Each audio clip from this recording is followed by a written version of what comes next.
All right, what do we got going 7:32. at Penn State? A federal hazing lawsuit puts Penn State back in the spotlight nationally. The lawsuit filed on behalf of former Penn State football player Isaiah Humphries, seen here in this picture from ESPN, played during the 2018 season. He alleges that he and other teammates were hazed in the locker room by other players while naked and told, "I'm going to Sandusky you." Reference to Jerry Sandusky, who you know was convicted of child sexual assault. Humphries says he reported the hazing to Coach James Franklin, but no action was taken. Humphries has since transferred to another school, and the Center County District Attorney investigated, and no charges were filed. But is this the end of it? Attorney Joe Marrone is here. I don't know if we just did your whole segment for you, but let's go back and talk about some of the Isaiah Humphries. His dad played at Penn State too, didn't he? Lenny. Lenny played. He played pro ball. Played for the Colts. For the Colts. Yeah, he banged around a little bit, but he's a pro ball player, and he was vested in Penn State. So, like Alex and I were talking about, you would think that his son then would know about stuff that goes on in a locker room. But Because what is his father probably told him. Yeah. What think, is he saying that happened to him? Well, I think he's saying a bunch of Penn State football players. Now, he was a scholarship player on the team. He was a freshman. A bunch of upperclassmen continuously hazed him, did some really degrading acts to him on a consistent basis. He reported these events. Here's the problem. This is a civil lawsuit. You got to remember, now Penn State's been in the spotlight. They've been under enormous scrutiny. Sandusky, the Piazza case. So they've implemented policies and procedures. They have a whole office of us that's called Sexual Misconduct for Prevention. They have a student policy. They did investigations. They did interviews. They came back with nothing. They also have their own police department. The police department also did an investigation, and they came back with nothing. Finally, the DA's office took the case, reviewed it, and decided no criminal charges. So these were the actions of this individual by filing a civil suit, and that's what you're down to. Civil suit. But right.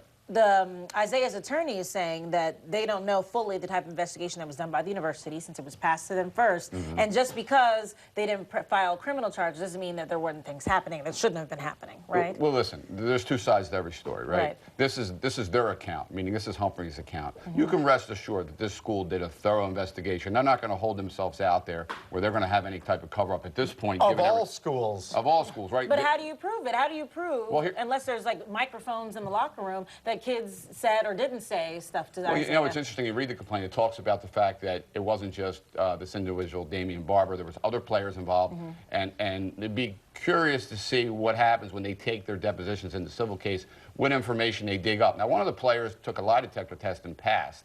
So I don't think the evidence is going to equate to hazing. I think there was a level of harassment here. I think that this fellow just wasn't happy at the school. Things weren't going his way. He was a scholarship player. I think they wanted more out of Franklin, the head coach, who got sued, by the way.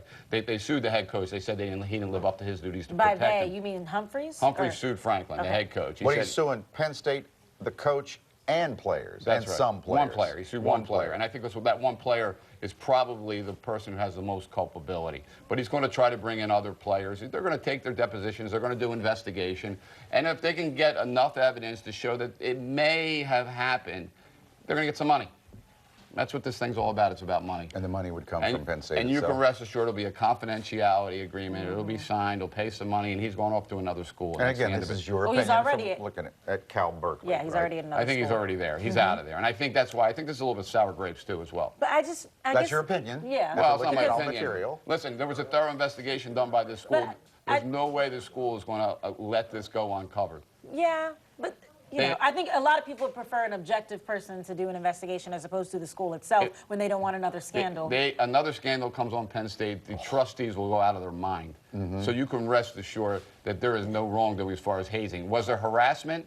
Was there misbehavior? But where's Maybe. the line? Where's the line between harassment and hazing? Well, that's why they filed a civil suit. They're going to do their own digging. Right. And Humphries took the matter in his own hands. He hired a lawyer and he sued them. Yeah. Which is probably the smart thing to do. We did get a statement from Penn State. The university says the Office of Sexual Misconduct Prevention and Response and the Office of Student Conduct carried out investigations of the plaintiff's claims, independent from the athletic department.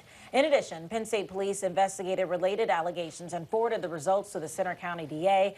The DA reviewed the case and decided that no charges would be pursued. So Penn State is saying, like you're saying, Joe, that they did their due diligence and they didn't find anything. And I don't think they're going to want to have to stand on those words and then look foolish and let it blow up in their That's face. true. So we'll see what happens.